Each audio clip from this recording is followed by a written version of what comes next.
the end of the presentation, a few minutes to answer any questions and respond to any comments. And then as a little reminder, if you lose connection or you've entered the wrong session, please feel free to return to the main room for assistance, and you can use the Zoom link that you originally received.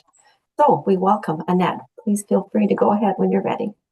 Thank you. It is so good to have you here. Your presence is so encouraging because it means you see the importance of looking at this very important topic of substance use disorder. Addiction is a genuine and complex challenge, and it causes us to have to rethink how do we develop effective, lasting parenting plans for families that you have realized they've experienced a long history of substance use disorder. I am sure you probably all have stories that you could share where you have helped families navigate addictions. I recall many years ago now looking into the eyes of a desperate, exhausted mom of two boys. We were around a boardroom table with a father who had struggled with alcohol for many years. And this mama's not so silent, tear-filled questions burned inside of me as I listened to her. She said, "How can I ever let my babies have time with him? How can I ever trust that they will be safe? And how can anyone ask this of me?" And then I saw dad, who was so fearful that the price he had to pay for his addiction was going to be a lost relationship with his kids. And it was then that I learned, as so many of us do in the moment on the job, that the only way through for this family was going to be to develop a parenting plan that progressed with gradual steps, that had objective standards, that could be measured and confirmed. It was a plan that took mom out of the policing role and it put the accountability back into dad's hands about how quickly we were going to be able to progress. So this family and so many others taught me about what I'm going to share with you today. I am Annette Ketchaluba, as Sandra said, from By Peaceful Waters, and I'm the director there of child-centered divorce services. My social work career began at Family and Children's Services, where I was working as an intake worker, family service worker, and I worked in adoption. I spent about 10 years working as an individual child therapist, where many of these little people taught me how they were impacted by separation and because of the divorce and Airbnb, substance use I disorder. provided it like in May And I spent 2025 from 15 a years certain at the date Office of the that Children's were Lawyer, asked for Excuse me, where I me, Annette. did and I Section provided 112 those. And if you need to assessments. be updated, it's like, And Annette. why did since, Sorry, I there's, get asked that in can you July mute or people? Like, I'm November? not sure, Annette, if you're hearing that, but there's like a whole bunch of people And it's talking. like you see, like you. thank you. If Can everybody everyone could just please mute themselves, except for Sandy and Annette, that would be fantastic. Great, thank you. So I spent 10 years as a child therapist, where many of these little people taught me about how they were impacted by separation and divorce and substance use disorder, and 15 years at the Office of the Children's Lawyer, where I did Section 112 assessments. And since 2007, I have focused my practice on providing mediation, parenting coordination, private Section 30 assessments, and Voice of the Child reports at By Peaceful Waters. I frequently prepare parenting plans for families that are going through separation and divorce where one parent has experienced substance use disorder. I see a lot of alcohol addiction, but what we talk about today is going to apply to the use of marijuana or other drugs, prescription medication. So although for simplicity, I will focus the discussion around alcohol, please know that these principles all apply. Substance use disorder is defined as the continued use of a substance despite the significant life consequences. We know that 1 in 8 children are living in a home where there's a parent who has a substance use disorder. And most of these children are under the age of 5. Some studies estimate that as many as 80% of child abuse and neglect cases involve a parent with substance misuse. These children experience educational delays, poor medical and dental care, housing and food insecurities. We see a lack of attunement and emotional care from parents.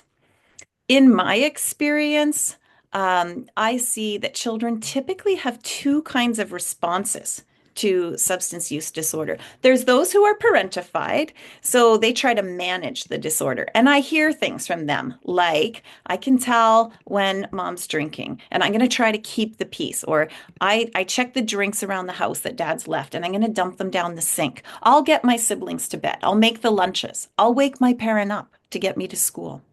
And then I see children who present as actually very insecure, and their commentary is all about feeling like no one is taking care of them. And they're very worried about how their needs are going to be met. The good news is we can coach children to have a different response, a more healthy response to parents' substance use. We can teach them that disclosing about abuse isn't tattletaling. Tattletaling is when we are disclosing something for the purpose of getting someone in trouble. A child telling another adult about what's happening with a parent is actually trying to get them out of trouble, not in trouble. And so we encourage children. We want to hear this disclosure. And probably one of the best experiences I had was with a parentified child who I was working with, who I heard the narrative, the parentified narrative. I'll find the drinks, I'll empty them. I'm not telling dad, I'm going to get mom in trouble. And over the years of working with this child, what was really fantastic was I heard the shift. And in one of my last meetings with her, she said, I'm a kid. It's not my job to know how to fix this, but I've learned that I can't keep the secret because then it might make mom more unhealthy.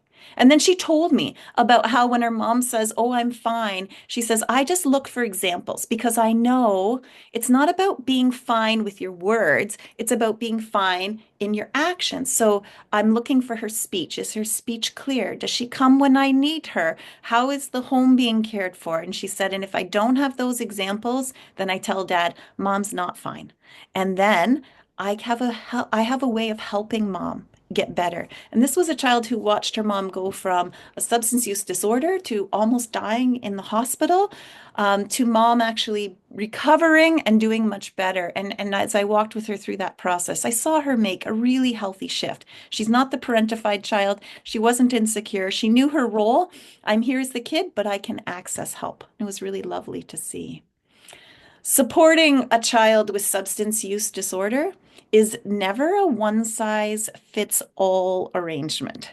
And it's also not a once and done approach.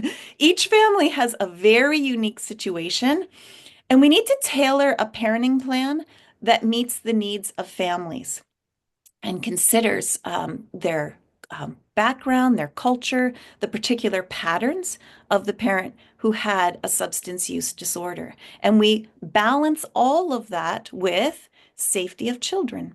We're considering their age and stage, their development, and that parent's capacity to provide care for the child.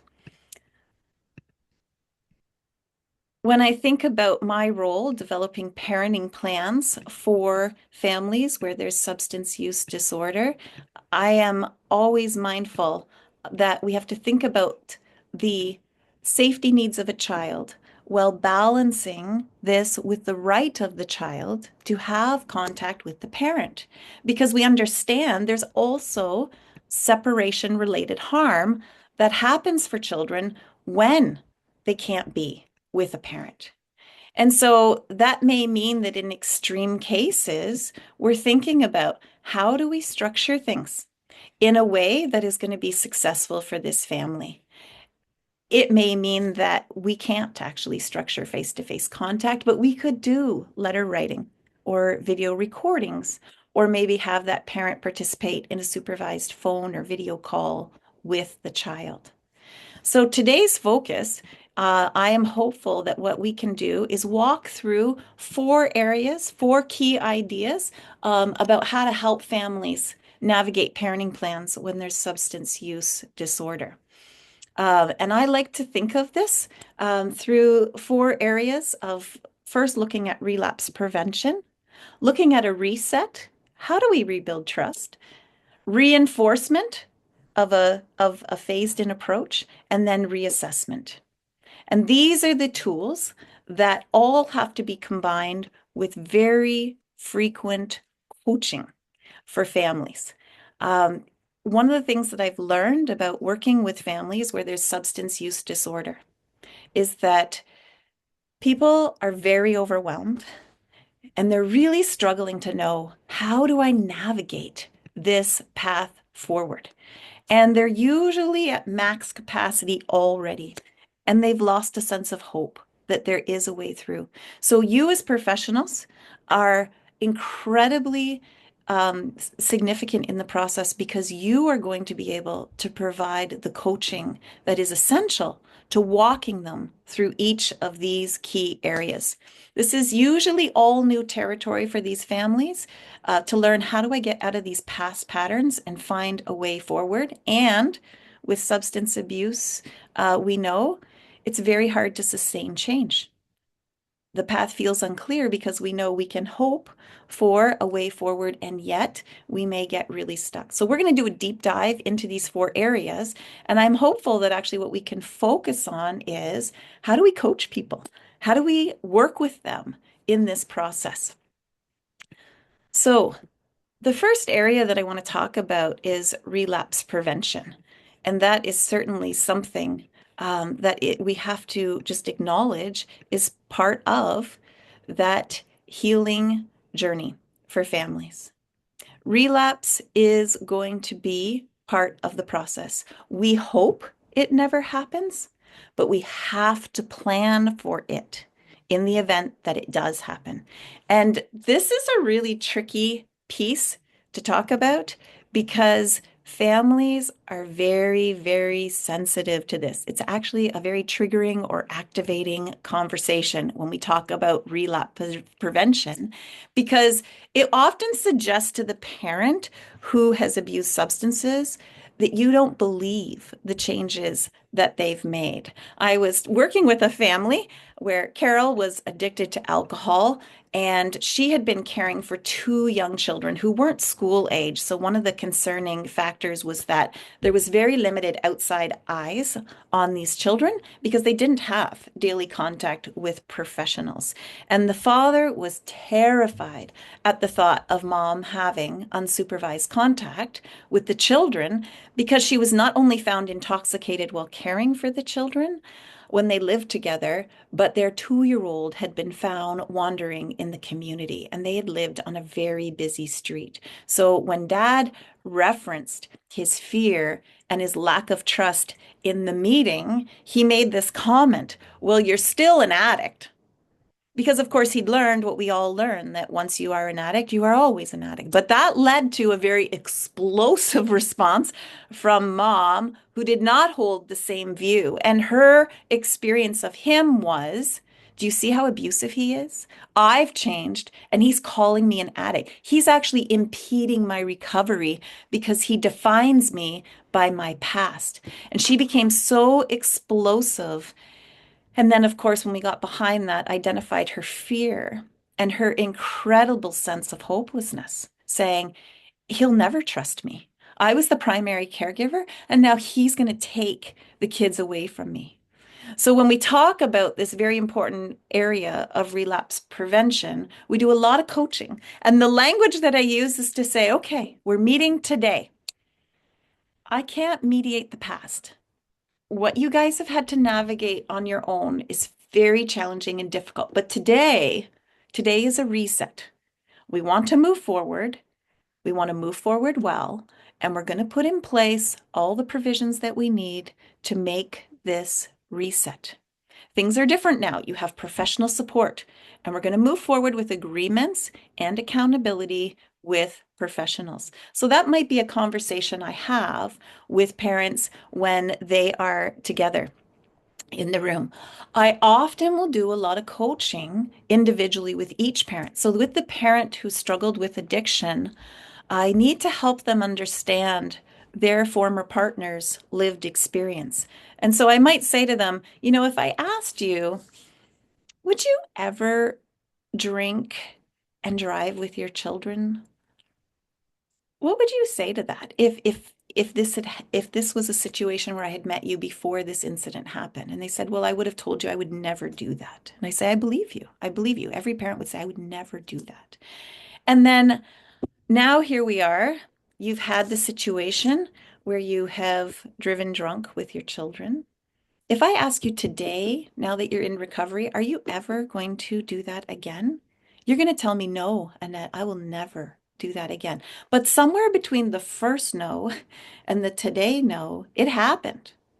And so we have to consider, what are the checkpoints? What's the planning we can do to prevent relapse so that never happens again? And I remind them, separation and divorce is the second most stressful life event you can go through for anyone. But you combine that with substance abuse disorder. You combine it with a former partner that's saying, I'm not going to let you see our children, and who's very distrustful of the changes you've made. And we can understand that's a lot of stress for anyone to navigate. And so we have to understand that talking about relapse prevention is really protective for you. But also, we have to consider the lived experience of your former partner. I can understand why they're struggling because they only knew you when you struggled with the addiction. They're not living with you right now. They're not seeing all the changes that you're making. So when you share and talk about what you're doing to remain in recovery, it's actually showing how willing you are to follow agreements, to address their fears. And that's going to help them meet the new you. It's going to build confidence that we can proceed in the process because they hear you talking about things like, I have healthy coping strategies. I'm aware of my triggers. I have professional supports like therapy and AA. And so the other parent is going to see you as different. And I also take time in the beginning of the process to talk with the parent who struggled with addiction about the fact that we all have addictive patterns. Some of them might look prettier than others. Having a sugar addiction is generally accepted in our society. Workaholism can look very pretty, but they're all addictive patterns. And so I say to them, I want you to know there's no judgment from me. I see you taking steps to resolve an addiction. You're doing something that most people can't do. And although your former partner doesn't see it, I see it. I hear what you're doing and I see the changes you're making. And I want you to know you have my highest respect because you're blowing apart all the statistics. You are staying engaged in a process that is going to help you be better. And really, you're putting on your superhero parenting cape and saying, I'm going to do this for the sake of my kids. So I want you to know I'm in your corner. I'm on your side here. There's no judgment. You're doing an amazing job. To the parent that has struggled with addiction, I might also talk about the fact that sometimes, although we have stopped the use of substances, we can still have behavioral patterns that replicate an experience that the former partner may have had of them. In our textbooks, we call this being a dry drunk. You may see impatience, anger, frustration, mood swings, selfishness that went from, well, I'm not going to care for the children because I feel like I want to drink and be intoxicated, now shifts to, well, I need to focus on my recovery, so I can't be involved in supporting the family because I need to focus on me. And my recovery can create a lot of feelings of selfishness. And so we talk about, how do you present differently in meetings? How can you respond in a way that is going to be different than that pattern that your former partner would have experienced? And I will ask them, What can I do to help? Because we know that when someone is learning regulation, co-regulation is the way that they begin to learn that. And so we may talk about, can we have a meeting before we go into joint sessions? Can we talk about how you may prepare for the commentary or the feedback from your former partner? And how can you present differently than your former partner has experienced you before? So that's a lot of the coaching that I might do as we're talking about this relapse prevention stage with a parent who struggled with addiction. To the parent who has not struggled with addiction, I may say to them, given what you've seen before, it makes a lot of sense that you're cautious about children going to your former partner. You're very worried about their safety. I'm not going to say to them, you have a right not to trust them. I'd never give my kids to him. I'm going to say to them, I understand that there's concerns and I want to acknowledge your experience. And we take, as professionals, safety decisions very seriously. And so I want you to know we're going to work together to design a process that has very clear, objective factors that are going to take into account your concerns. And we're going to work at rebuilding trust because these objective factors are going to be the safeguards that allow us to move forward well. So let's talk about that. How we move from relapse planning to building a parenting plan that is going to be the reset and rebuild trust. The first thing that I try to help families understand is that building trust is really, really challenging because it has been broken and safety is a concern. And so rebuilding trust has to be considered a process, not an event. And rebuilding trust is not about finding trust in one another anymore. Trust is not something that maybe can be rebuilt between the two parents. Trust is something that is built in the process because now there's confidence that agreements are going to be followed. And we are going to have confidence and accountability come through objective factors. And to the parent who struggled with addiction, I will say to them, these are just standard safeguards that we put in place when there's a history of substance use disorder so that we can ensure that everyone can move forward confidently.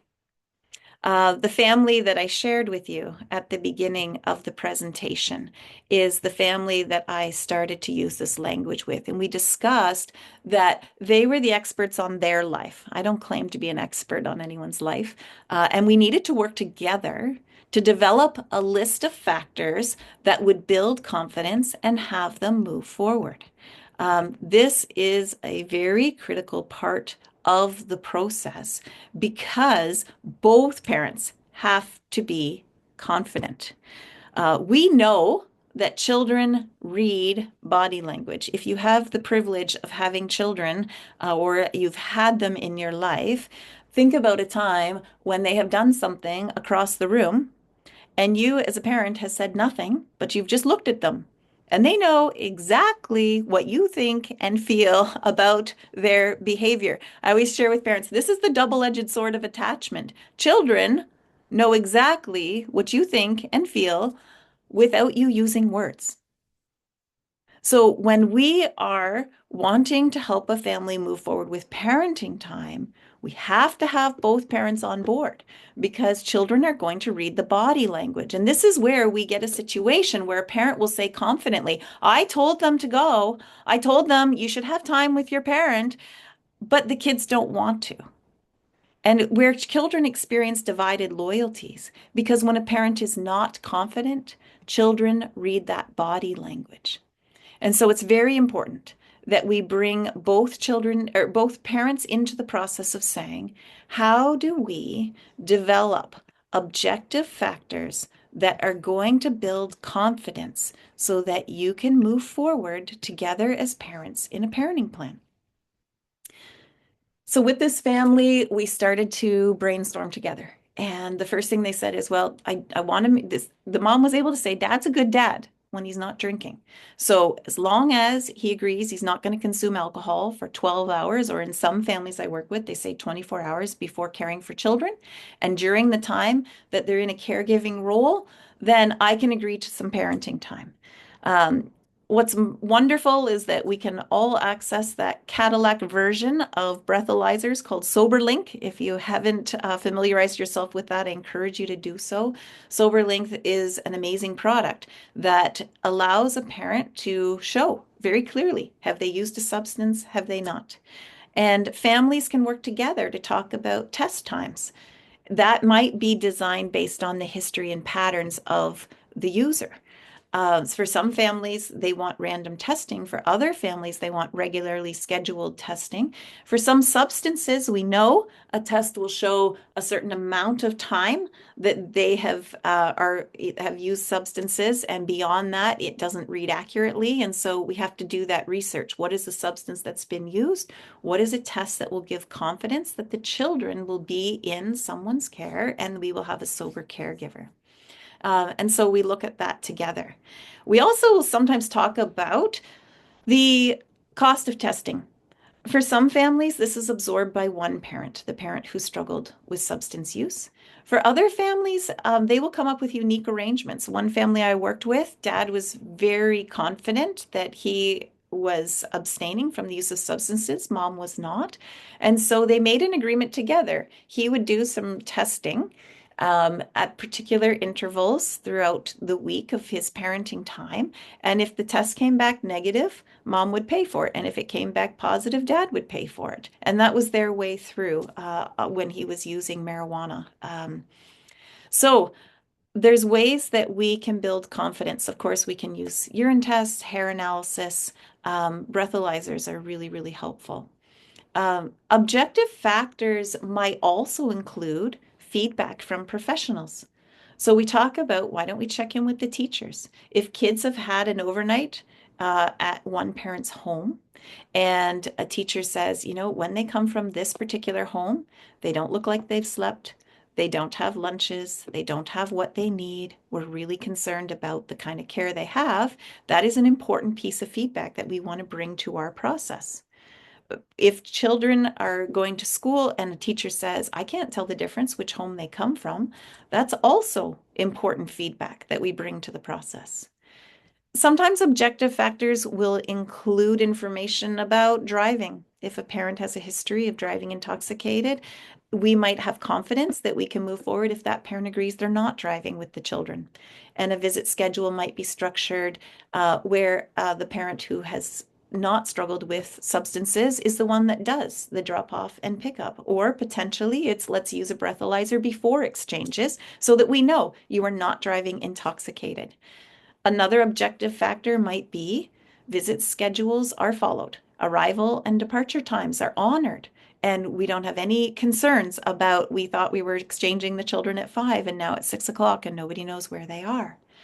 For some families, they can't engage in visits yet in the community, in the home, because of the safety concerns, but they can agree to visits in the community. So visits might be structured in an environment where we know there's lots of public eyes around and lots of safe strangers. So we can teach a child, the librarian's name, or you are at early on where the staff. And if there's concerns, you have people that you can talk to. And we know people that can share, here's what your child's experience was like in this environment. Supervised parenting time centers are wonderful as well. The challenges, they're often maxed out, and so it's hard to get in and it's hard to get frequency of parenting time. So we want to think about these other creative solutions. If a family can agree that contact will happen in a home, sometimes that happens because one of the objective factors is that the parent has demonstrated there's safe storage of any substances. This, of course, is really important with edibles that might look appealing to children, or for youth who potentially get into drugs because they find parent prescription medication. Parents might agree that they have exchanges that occur with no interactions. They might use supervised exchanges, or they may agree that during the exchanges, one parent is going to stay in their residence, the other stays in their vehicle, the child goes between. And then because that is being honored and there's no conflict, it builds confidence. We can work together. We can follow plans. I had one family that they put on their objective factor list that the parenting schedule and the holiday schedule can move forward as planned as long as any holidays that were planned were done in alcohol-free locations. Because there was a concern that when dad went on trips, that might be a time he's inclined to use alcohol. And so this gave a bit of confidence. He was willing to agree to that, and that allowed them to move forward. Other things that may be included in an objective factor list might be that communication is between the parents and only about child-related topics. This speaks to that concern about a dry drunk, someone where a lot of conflict can escalate.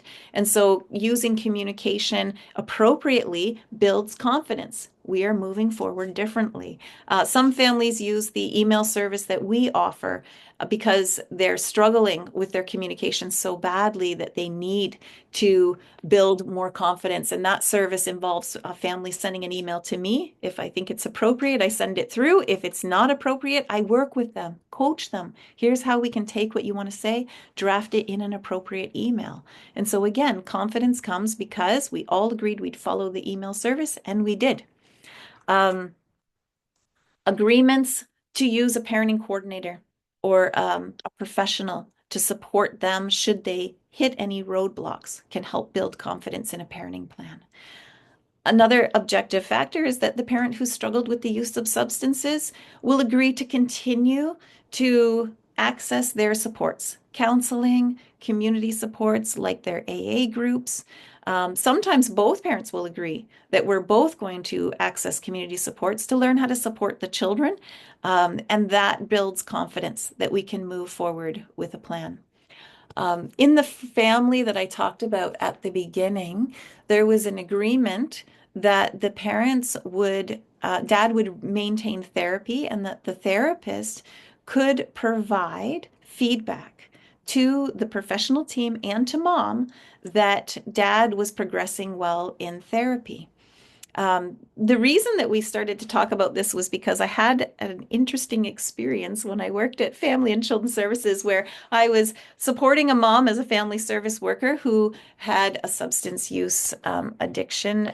She was struggling with alcohol, and she agreed to go to counseling, which was fantastic. And so 6 months later, I said to her, "This is so great. You seem to be doing so well. Can I speak with your therapist?" She said, "Of course." And so I talked with the therapist, got this glowing report about all the changes that mom has made. And then I said to the therapist, "Well, tell me about how she's been doing managing her substance use and alcohol." And the therapist said, "What substance use?" And I thought, oh gosh, mom never raised that with the therapist. All this therapy has been so helpful in every area except the one that we needed in. So because I knew that, when I was working with this family and dad said, "Yes, I'll agree to go to therapy," I said, "What if we structure it this way?" So I said, "What if dad meets with the therapist for 2 or 3 times, establishes a good rapport, and then mom meets with his therapist, not to hear feedback from the therapist, not to disclose anything that dad has said, but so that the therapist can hear what mom's lived experience was like."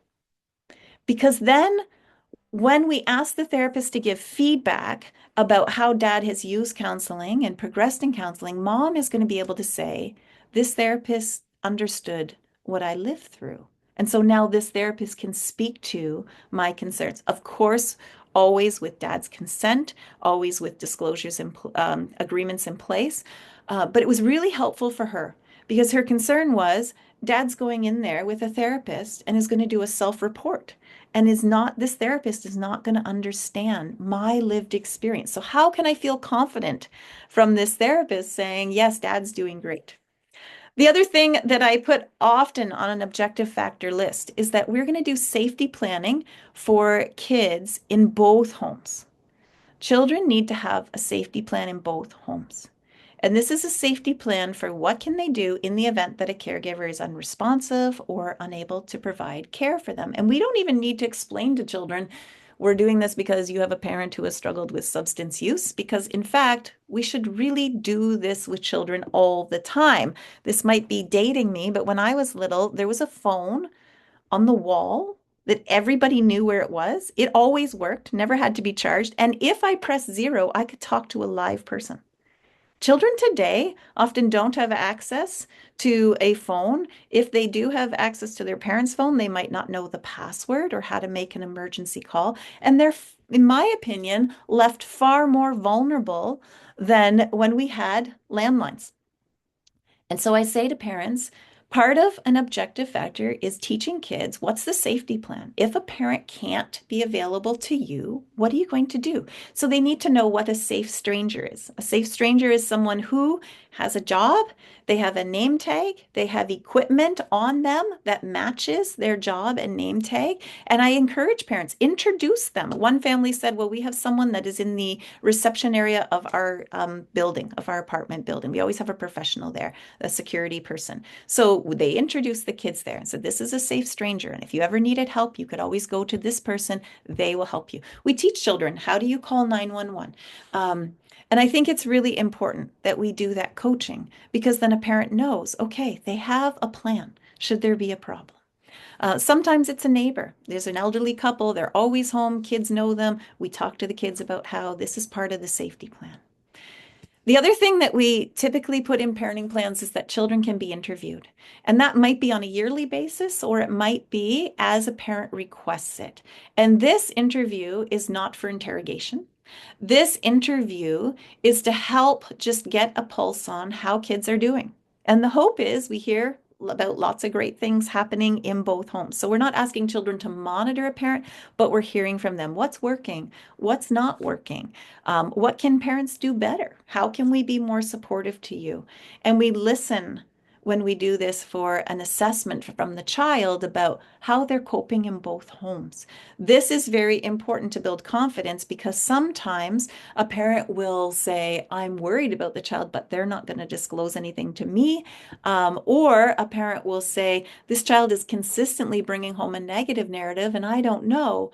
Is that because there's only bad things going on, or is it that they're just processing in the moment and actually they are okay, but they're venting and they're struggling? So building an objective factor that says at any point a child can be interviewed if a parent requests it can be really helpful.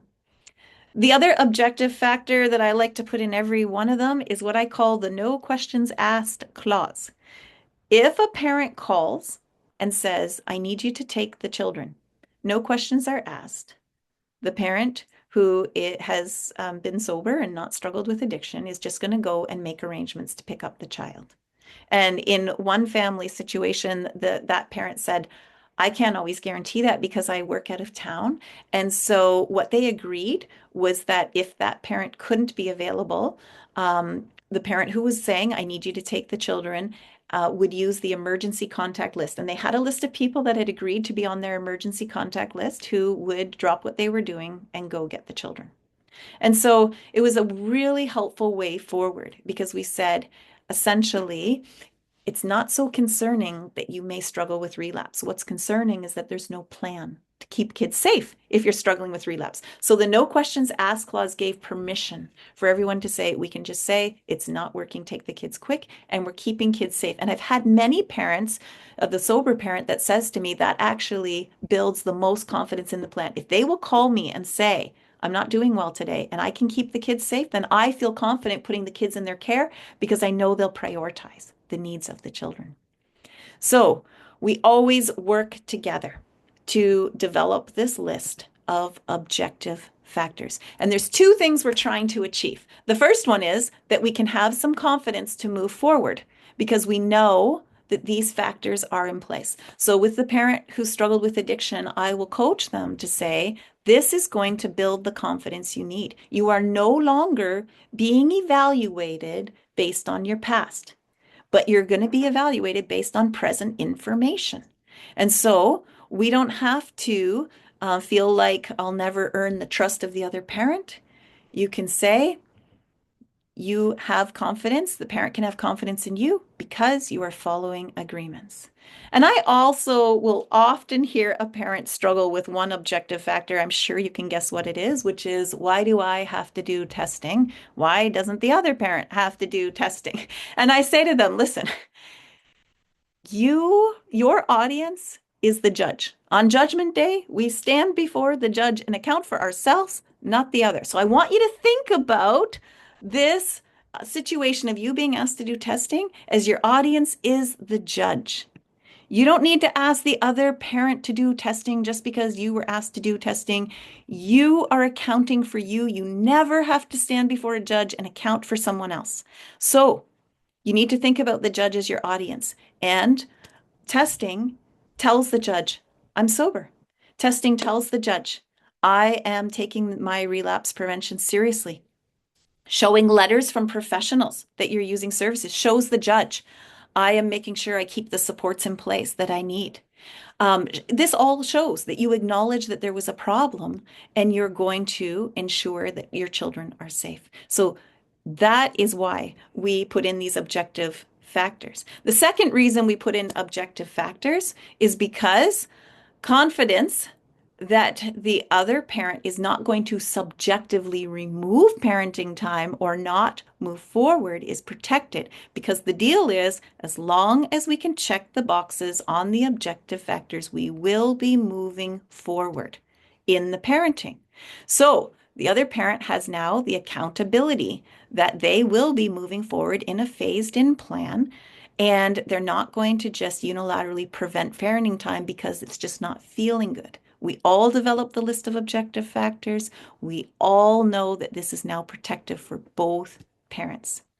To the parent who has not had an addiction, I may do some coaching to say parents can love their children deeply and their addiction can still make it unsafe for them to be with a child. So we're only going to move forward if the objective factors are in place. We have those checks and balances, but when they're in place, we've accounted for risk, we've accounted for safety, and so we have to move forward. And the reason we want to agree to these objective factors is because you, as the sober parent, has had the awful role of having to police and try to hold this other parent accountable. And now we want to take that off of you and actually put a lot of this accountability for how quickly we move through the process into the hands of the parent who struggled with the addiction. Because as long as they're willing to meet these objective factors, we are going to be able to move forward. This, of course, can really help to make sure that we are keeping conflict low and we're keeping families out of court when possible, which is so helpful. So the next tool that we use is reinforcements, and we're reinforcing this whole parenting plan that says we're going to have a certain schedule built on objective factors by developing a phased-in plan. So that's the reinforcement that we do. We are in a phased-in plan. And this plan allows for constant reassessment. We are going to outline 3 or 4 phases of the plan that have always the same goalpost. Objective factors have to be met, but they gradually increase parenting time. They increase a parent's freedom and flexibility with a child because the objective factors have been met and we've built trust into our process. So one of the hopes is that the phases are done in a very gradual way. I always encourage parents, front load your process. The early phases have to have more safeguards, more checks and balances than later phases, because we know that if we put you in a position where we have to go backwards, we've asked maybe over-promising than what's actually sustainable, trust will be broken. And we know for children that if we're asking them to be vulnerable and asking them to move forward, we have got to make sure that we're always moving in the forward direction. We're never moving backwards. And so the phased-in plan is going to be outlined in sometimes weeks or months. And we're talking about how this plan has time-limited steps. that is going to make sure that it's protective for children. The parent who struggled with addiction can sometimes feel like they always have to earn parenting time or convince the other parent. And in this case, we're saying you don't. As long as you move through the phases, keeping the objective factors in place, the time is yours to have. This, of course, removes the responsibility on the sober parent to do the policing, to do the assessment. It puts the decision of how fast things progress back into the hands of the parent who has struggled. So, the factors that we consider in phases are going to be things like the ages and stages of children.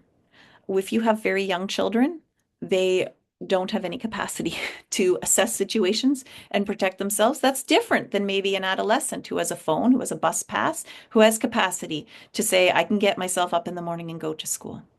And also, we consider phases knowing the patterns of people.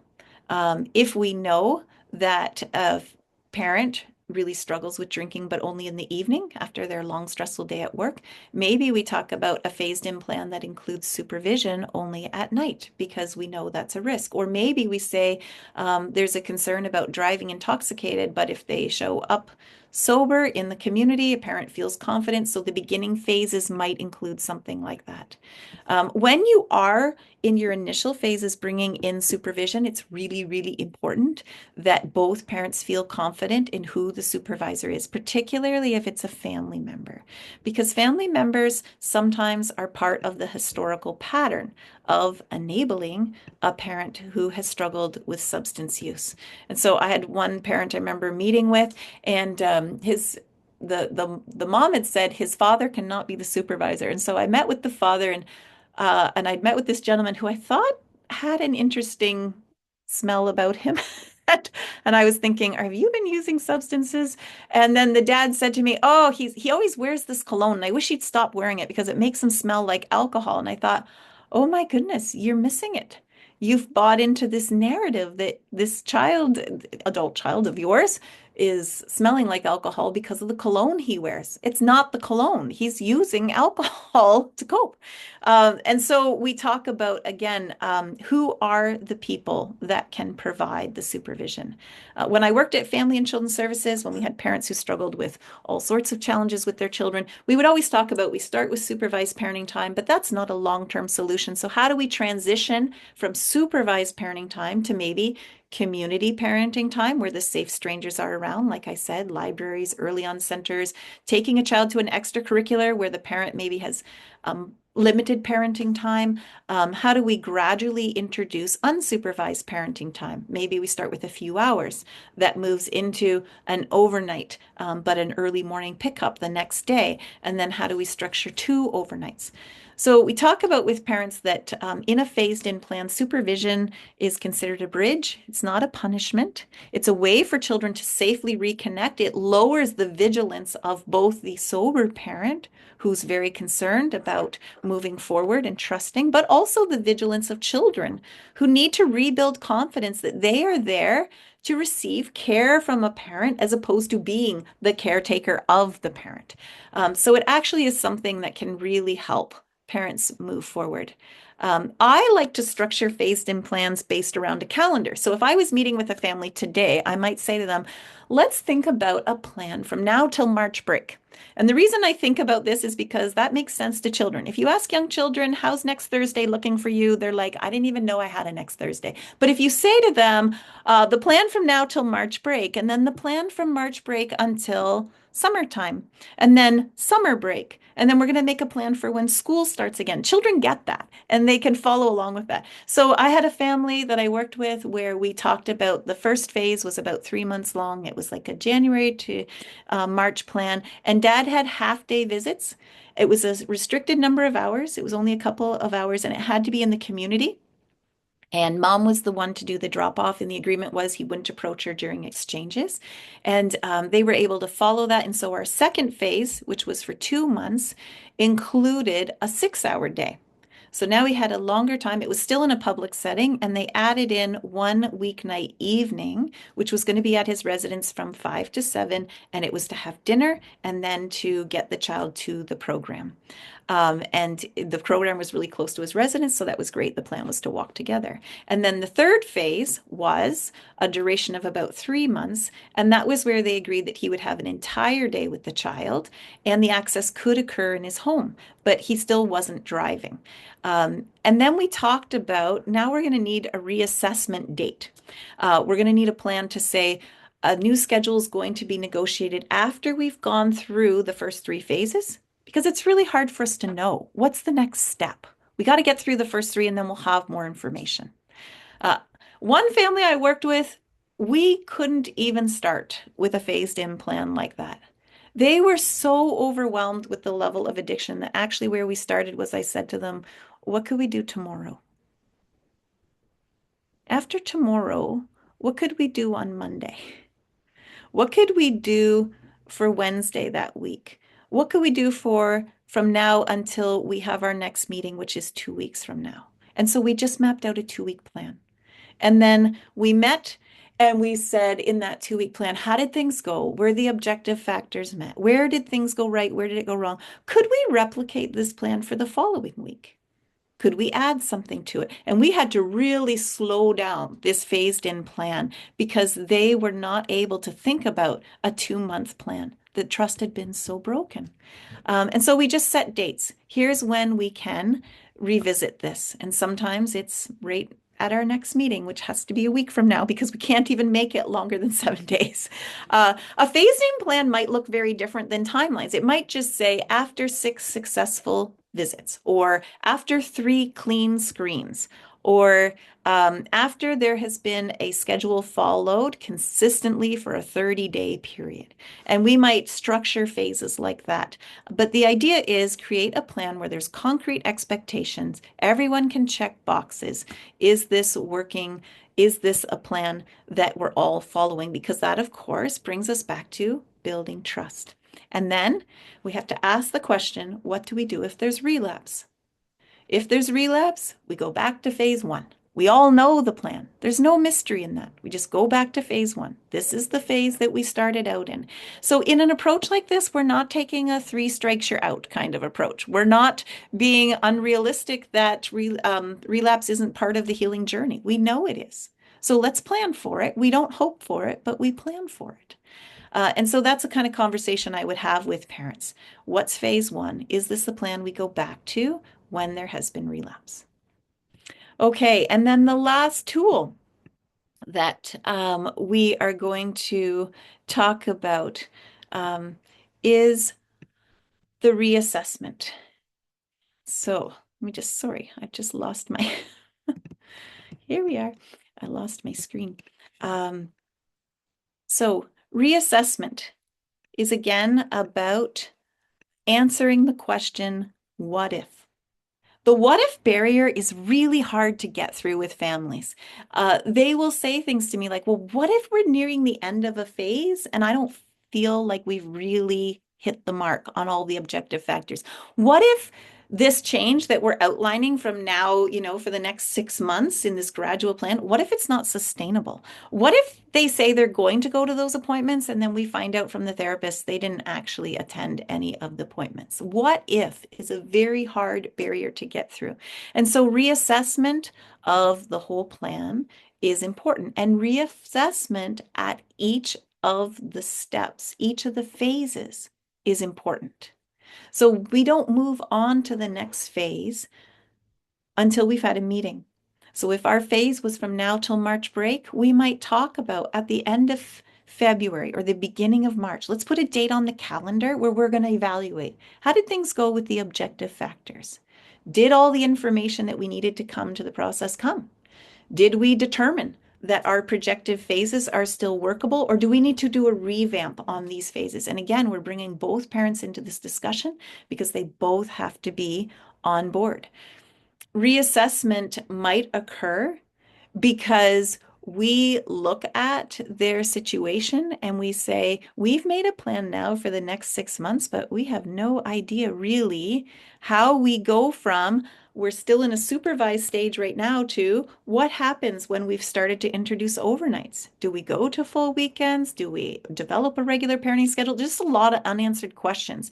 And so a parenting plan, like the one I shared with you, where we walked through the months, we actually said this takes us to the following January, to the next new year. So let's plan a meeting in January that says on this date, we will map out the next 6 months, or we will map out a plan for the next year, because now we will have more information. So when we have done that, we have to always be mindful about coaching. The parent who has struggled with the addiction might try to argue against some of these safeguards. Things might go really well for them in the first few months, and they start to say, are all these phases really necessary? We're doing fine here. Kids are doing great. Like, why is this taking so long? They might push for unsupervised time to happen too quickly. The other red flag that can come up is with the parent who is the sober parent. They might get into this and start to feel like, I'm worried. Things are progressing. They're progressing okay, but again, the what ifs. I want to move the goalposts, or I don't know that I can really accept all of this evidence of change. I don't know if I feel confident. And so reassessment means looking at each of their areas of concern and reminding them we built the objective factors together. We all said if these are met, we need to move forward with these phases. If we're modifying phases, it's because we're all in agreement. Sometimes a parent who is sober will talk about safety language that is there to kind of control or to punish. I don't feel safe with you. And so again, we have to turn that into objective factors. Do we need to revisit our objective factor list? How do we build more confidence now that this particular issue has come up in this phase so that we can move to the next phase? So let's revisit the objective factors and make sure that everyone feels confident. When we see this, again, we have to remember trust is not in one another. It is built into the fact that we all follow the same agreements. The other thing that can happen that requires us to have a reassessment date is that we can't account for all possible changes of circumstance. Sometimes a parent has moved in with their parents or a friend for support, but they're saying, what if my housing situation changes and I'm able to move out on my own? Or what if I have my license back by then? If that happens, can we change the agreement that we've made around driving or around transportation? And so I like to be able to say, you have both done a really great job making this plan that has objective factors, that's phased in. And I think we've done as much as we can based on the information we have. So let's get us to the end of June, and let's plan that in June, we will have a meeting that will plan for the summer. And then we'll all have more information. So in conclusion, I want to remind you that your job isn't to decide in this process and in your role as a professional who's right, who's wrong, who's really telling the truth.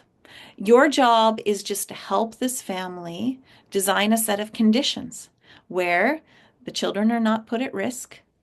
The concerned parent can now breathe, knowing there's objective factors. The parent who has struggled with addiction now has a very clear and achievable path going forward through these objective factors, but also the phased in agreement.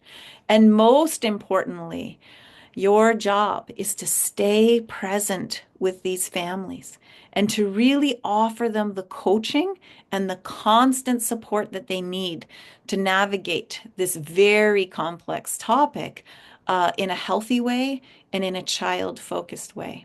So thank you, everyone, for your listening.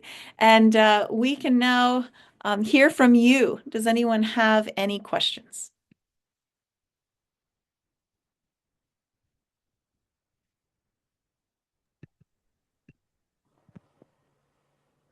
Do you do plans with 16-year-olds, or where do you feel like kids age out of this kind of process?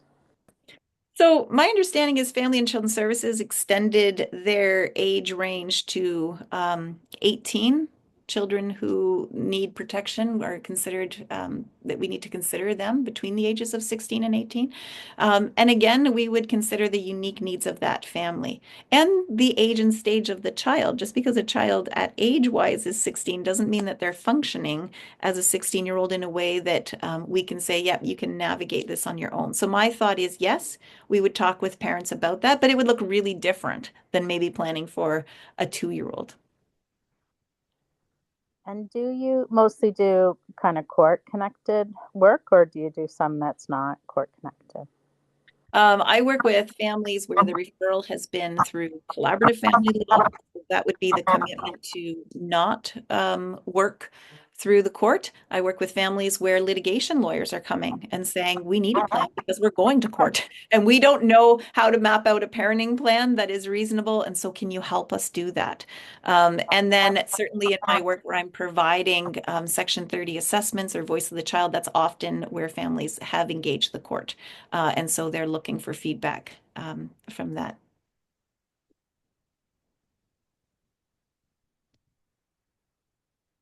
We have a few more minutes if anybody else has questions. I know there's a comment in the chat from Barbara saying, absolutely excellent. Thank you, Annette, for sharing your knowledge, experience, and compassion. It's an honor to learn from you. And I would have to echo that. We really appreciate your thoughtful presentation on such an important and sensitive topic. That's for sure. So I'm not sure if there's other comments or questions that folks have. We have a couple more minutes before we have to head back to the main room. Annette, I was wondering if what happens, is there a major change if both parents have addiction issues and you might be working in that setting, but there's a variation in where they're at in that, or if there's addiction issues with two parents and you're working with kin and a much bigger family unit is I'm assuming that a lot of what you've just giving us around coaching just takes a little longer time because now you're dealing with kin, you're dealing with two parents in that, but I just Exactly. Yep, but the principles are always the same. So we have to do planning for relapse for both. We have to talk about how are we going to build trust through these objective factors. How do we develop this in a phased-in way so that it's successful? We're not jumping in too fast. And then how do we reassess the conversation? Keeps going on over and over again, checking in with people. And the one thing I've learned is, particularly with families where there's been substance use, is that it's really helpful as a professional if you reach out and do the check-in. These are individuals that typically aren't checking in until things are really escalating. So for a dad that I'm working with right now, he's definitely presenting as the dry drunk. He gets very emotional and very overwhelmed, and something can happen and he can really fall apart. But I said to him, can I just meet with you every once in a while, every couple weeks? Can we just put a date on the calendar? If you need to cancel or you don't need support that day, no problem, we'll just cancel. But can we put a date on the calendar? Because he doesn't have a lot of good supports right now where he's getting good feedback. The feedback he often gets from people that he accesses support from is, you're doing so great, it's too bad she can't trust you. And that, of course, escalates him again. So we do a check-in frequently. And when I noticed when I would wait for people to check in with me, we would check in after they were so escalated, it was really hard to get back and refocused. And a lot of the coaching is about reminding them what they're doing, that they really are doing such a fantastic job of hitting an issue head on that is so challenging.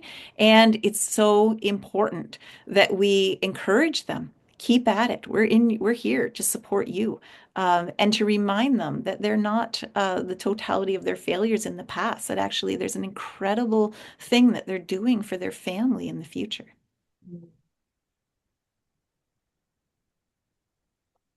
Thank you. There's a couple more comments in the chat. Well done, very insightful and worthwhile, very informative. Absolutely, we agree.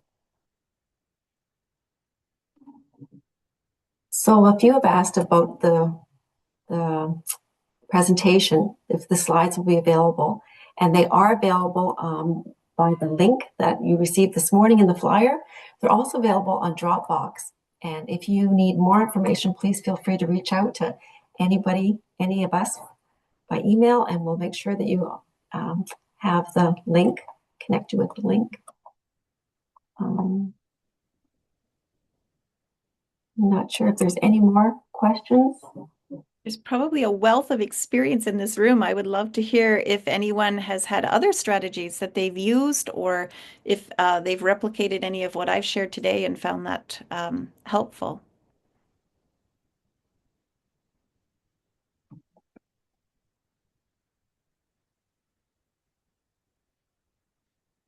Can I ask a question? It's Tanya. Sorry to have my video on. Sure. What are you tending to use for testing for alcohol? I've had parents say, I could get tests off Amazon or go to the doctor's office. What are your families using, and what do you recommend? Yeah, so the Cadillac version, of course, is SoberLink. There's a price tag to that, but it's phenomenal. SoberLink can actually detect if it's your breath that has provided the sample. It takes a video of you using that, and if the video doesn't have the clarity that SoberLink likes, it will deem it as an unsuccessful test.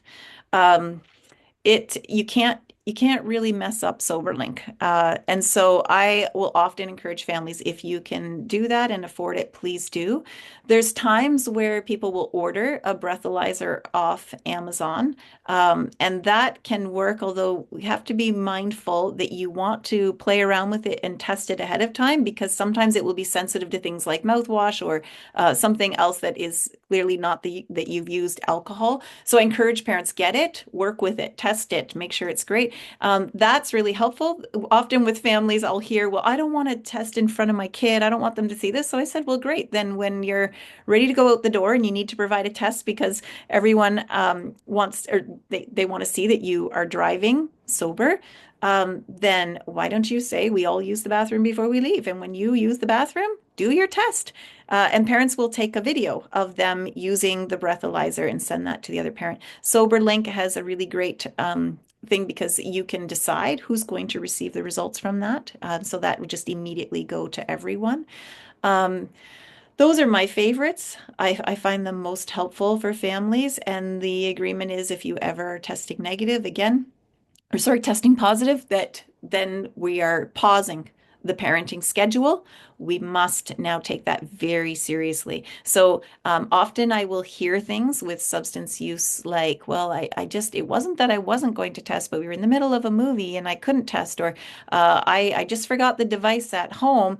And we take that seriously, that this is part of building the accountability for us to move forward. So that might be reason to say, we didn't follow the objective factors. We don't move to the next phase until we can get through this period of time where everyone has agreed that the objective factors has been met.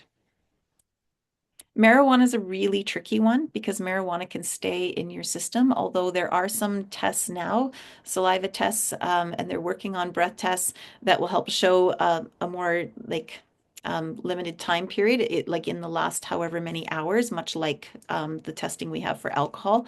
But it is a little trickier. One family I had, we learned, because dad had used marijuana so long, that when he did the testing, even though he said, why is this positive? I haven't used it. They said, your system, it will be in your system for many months. So what they came up with was an agreement that every time he did the testing, they had to see that the percentage and the numbers were decreasing, to show that obviously he hadn't added more substances. So that was their way through on that.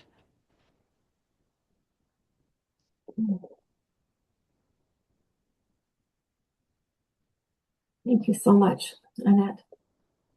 We are almost out of time. So again, Annette is her contact information. Tammy has put it in the chat at the very top. So please feel free to connect with her afterwards. She has said that she'd be happy to connect with folks. So that information's there. Also, the link to the main meeting room. Oh, I see there's a new comment. Hang on here. Oh, Tina, thank you so very much.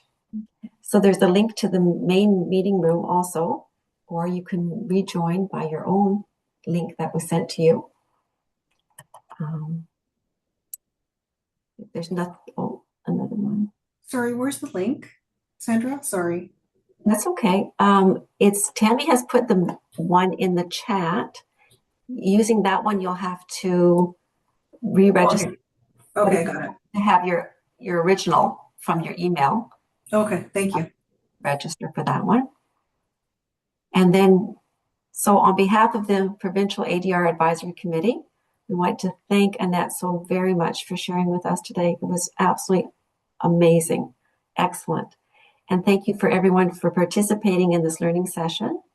And so we can return to the main meeting room, and we're going to be listening to Dean Anderson, the inspirational speaker. So thank you again, Annette.